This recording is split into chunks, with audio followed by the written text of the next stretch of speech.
Domestic hockey में जो जो इसका वैसे पहले किसी समय में एम होता था, एक तो सबसे बड़ा एम वो फुलफिल नहीं हो रहा है, दैट इज़ कि इसको हम सिर्फ अभी टीमें टूर्नामेंट खेलने के उससे लेती हैं और जो ऑर्गेनाइज़र हैं उनका काम है सिर्फ ऑर्गेनाइज करना, लेकिन आउट ऑफ इट नेशनल के लिए हम कुछ भी नहीं निकालते हैं। फॉर एग्जांपल कि हमें कम से कम जितने ये इस लेवल के बड़े टूर्नामेंट हैं, खासतौर से अब ये शास्त्रीय हो रहा है, इसमें सभी टीमें फुल हैं।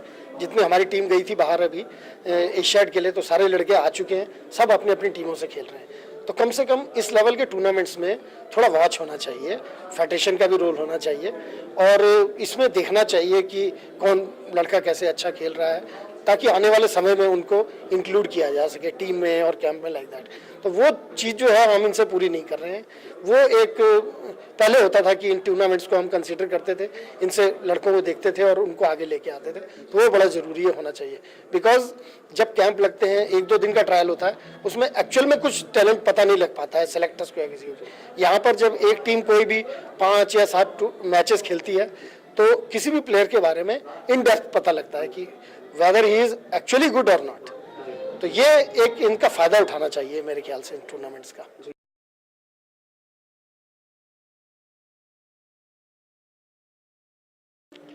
देखिए, बॉल पोजीशन का अभी तक तो जो है ना, हमारे यहाँ बहुत से लोगों को, बहुत प्लेयरों को अभी तक उसका मीनिंग ही नहीं पता है। बॉल पोजीशन को हमारे बहुत सारे लोग, जैसे पहले होता था, इस उसमें लेते हैं कि एक ही प्लेयर बॉल को होल्ड करके रखता है।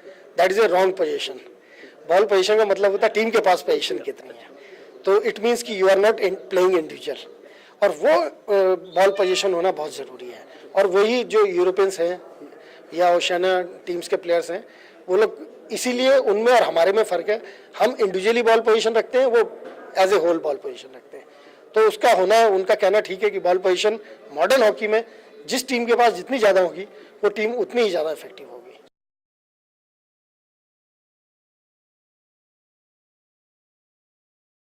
सी फॉर दैट ये बहुत सही है कि पहले में और अब में लगभग पिछले 1-1.5 साल में अंतर आया है हमारे प्लेयर्स में।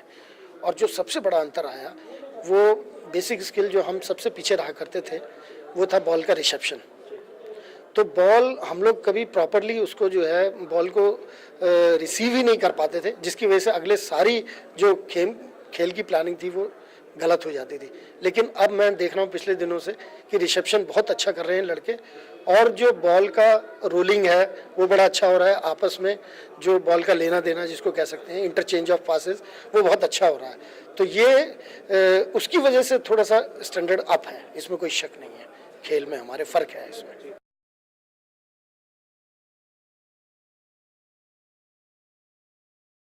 एक्चुअली ये तो सब ऑफिशियल टर्म्स हैं कि रिन्यू होगा या नहीं होगा। I am not entitle, you can say, और suppose to say anything on this.